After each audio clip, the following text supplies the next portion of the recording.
So, hello students, good afternoon. We'll start topic number 3 of our unit number 3. So, topic number 3 is manpower planning, planning steps, importance, and the need of manpower planning.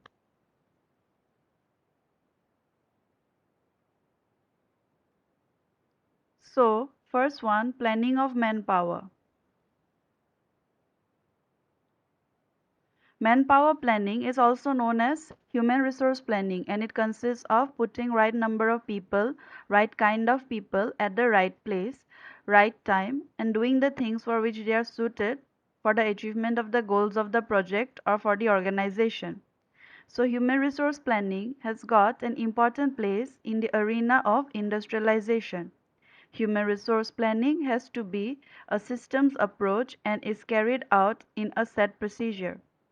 The procedure is as follows. Number 1, analyzing the current manpower inventory. Number 2, making future manpower forecasts.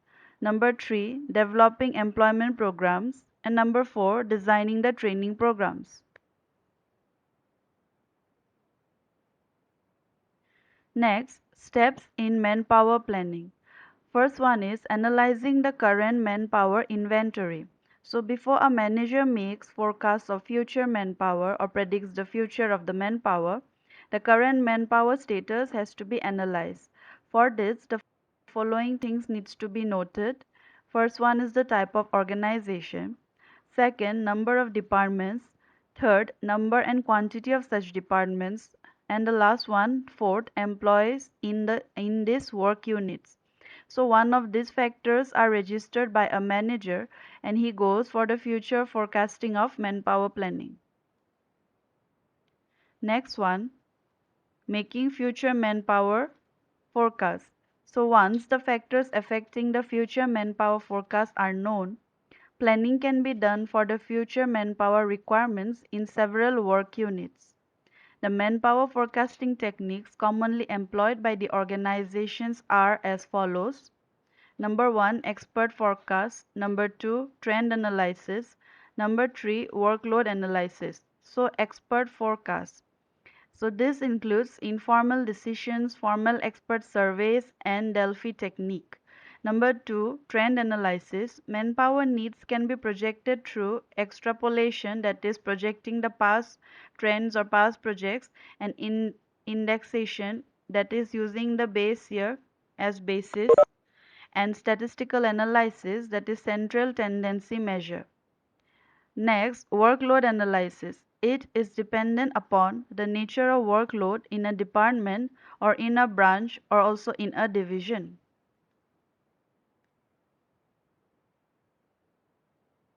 Next, trend analysis. So, manpower needs can be projected. This one I have already said. Okay, workload analysis. Okay, next, workforce analysis. So whenever production and time period has to be analyzed in a project due to allowances, and it has to be made for getting net manpower requirements. Other methods include several mathematical models with the aid of computers are used to forecast manpower needs like budget and planning analysis, regression, and new venture analysis. Next, developing employment programs. Once the current inventory is compared with future forecasts or predictions, the employment programs can be framed and developed accordingly, which will include recruitment, selection procedures, and placement plans. Then, design training programs. This will be based upon extent of diversification, expansion plans, development programs, etc. Training programs depend upon the extent of improvement in technology and advancement to take place. So it is also done to improve upon the skills, capabilities, knowledge of the workers. The next topic is importance of manpower planning. So the key to managerial function is the first point. The four managerial functions, that is planning, organizing, directing, and controlling, are based upon the manpower. Human resources help in the need of implementation of these managerial activities. Therefore, staffing becomes a key to the all managerial functions. Next, efficient utilization. Efficient management of personnel becomes an important function in the industrialization world of today. So, setting of large scale enterprises require management of large scale manpower. It can be effectively done through staffing function. Third one, motivation. Staffing function not only includes putting right man on right job, but it also comprises of motivational programs, that is, incentive plans to be framed for further participation and employment of employees in a concern. Therefore, all types of incentive plans become an integral part of staffing function. Next one, better human relations. A concern can stabilize itself if human relations develop and are strong enough. So, human relations become strong through effective control, clear communication, effective supervision, and leadership in a concern.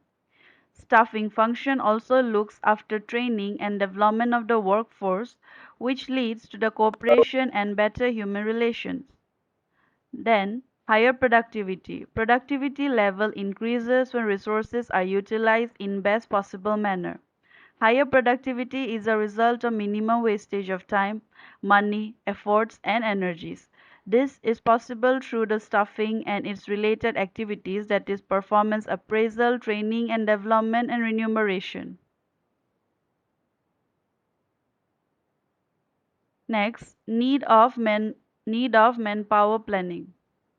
So, manpower planning is a two-phase process because manpower planning not only analyzes the current human resources but also makes manpower forecasts, predictions, and thereby draw employment programs. So, manpower planning is advantageous to firm in the following manner. First one, shortages and surpluses can be identified so that quick action can be taken wherever required. Then all the recruitment and selection programs are based on manpower planning. It also helps to reduce the labor cost as excess staff can be identified and thereby overstaffing can be avoided. It also helps to identify the available talents in a concern and accordingly training programs can be chalked out to develop those talents. It helps in growth and diversification of business. Through manpower planning, human resources can be readily available and they can be utilized in best possible manner. And the last one, it helps the organization to realize the importance of manpower management, which ultimately helps in the stability of a concern. So this is your weekly assignment number 8. The question is, explain how waste management is managed in a construction site and explain how does the entire system of manpower planning works. So the last date of submission is given here. So you can give your name and enrollment ID in the chat box for your attendance. At the same time, for your second sessional exam, you need to study till topic number 3 of unit 3, which is this one, manpower planning, planning steps, importance and needs. So you only need to study till topic number 3. Include unit number 2, not unit number 1, include unit number 2, and in unit number 3 you need to study till manpower planning, planning steps, importance and the needs. So give your attendance in the chat box.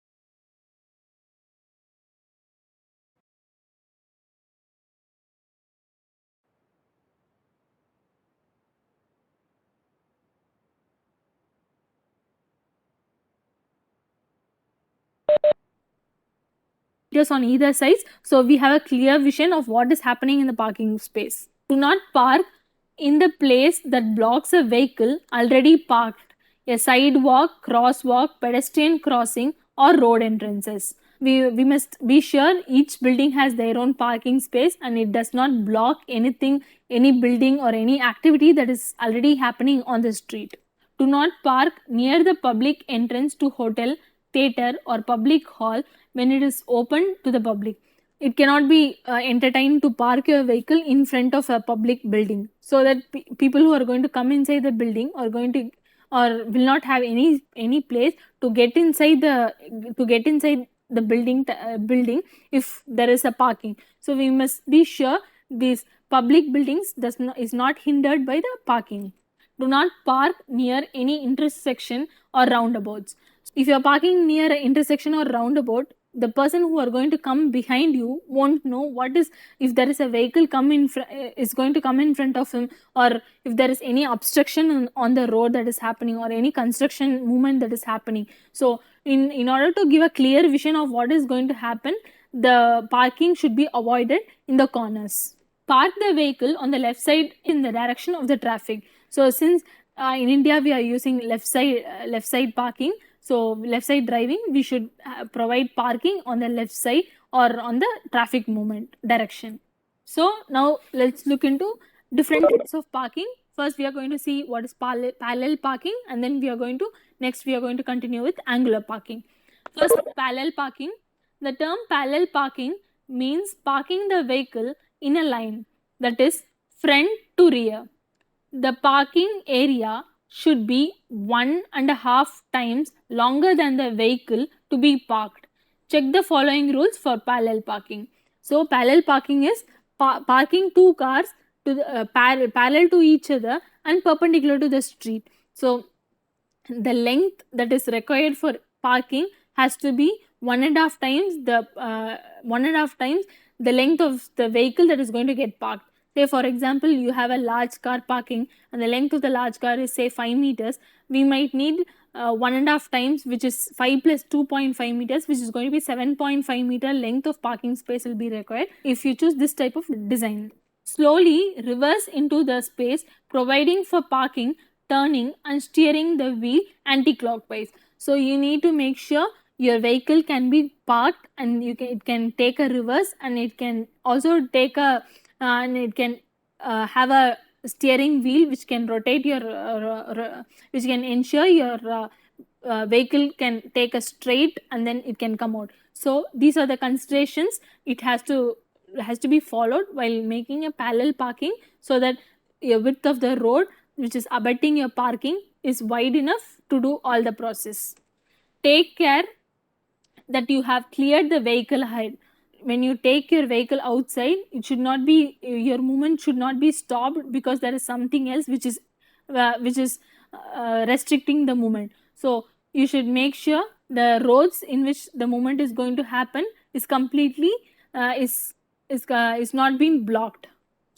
After seeing the outside rear corner of the vehicle in front of your space, turn the steering wheel clockwise, bring the vehicle in line of the curb. So as you see, this is a curb. So you have to make sure your curb is perpendicular to your parking line. So you must design in such a way your roads have the space to do a complete straight perpendicular parking to the curb line.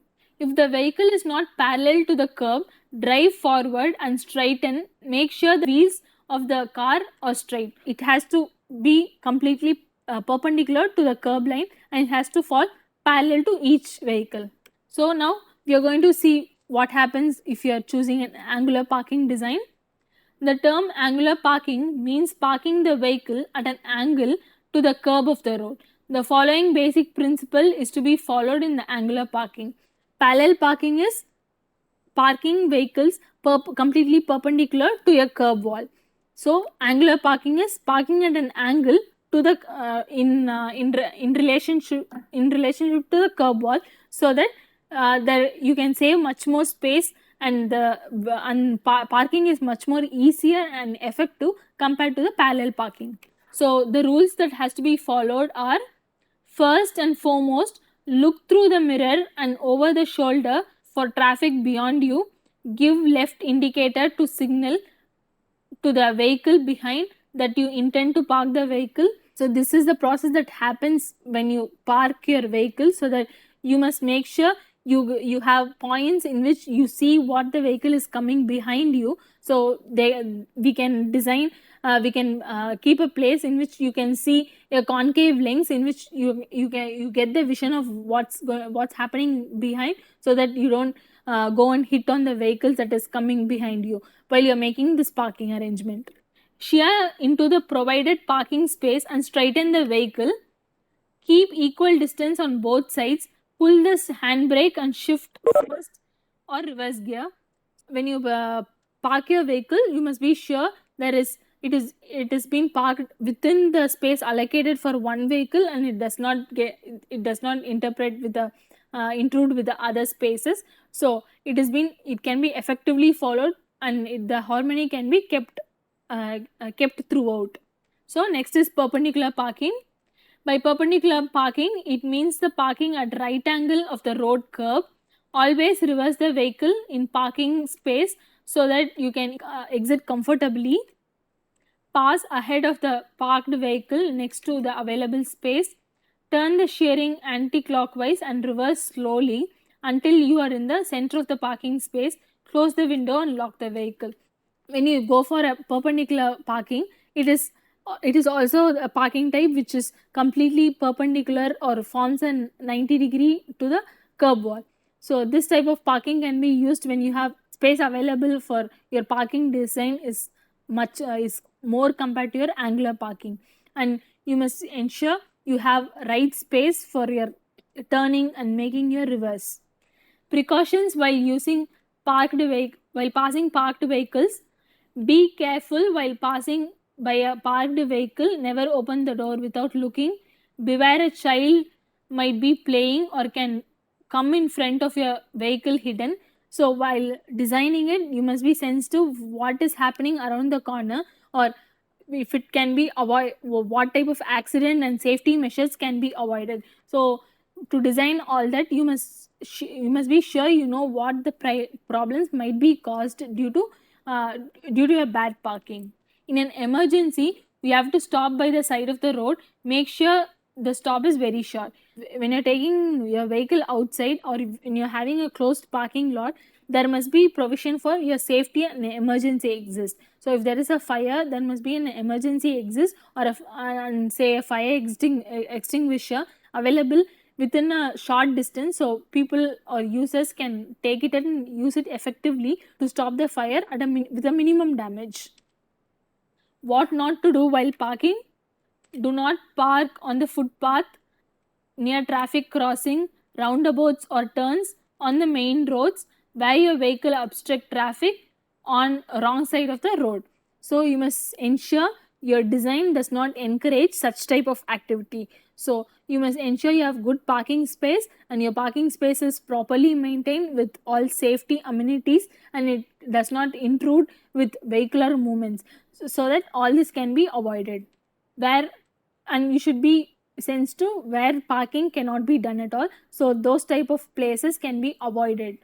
So let's summarize what we have learned in this whole presentation as learning outcomes. So first we saw about importance of vehicular and pedestrian circulation, how it is important and how it can affect your site.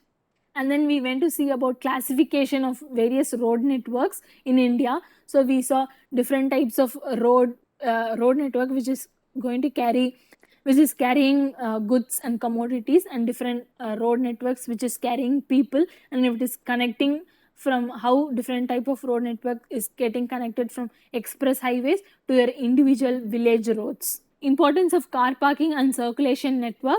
Then we move to see about how car parking can be done and what are the different types of car parking and how effectively it can be designed. And we also saw what are the do's and do nots of a car parking to give much more clearer understanding of how design improvements can be made. And then now let's summarize with few questions for the students. Why is it significant to understand about circulation of pedestrian and vehicular movement in a master planning design? How are roads classified? Explain briefly. What are the parking design consideration? What is the difference between angular parking and parallel parking? Thank you.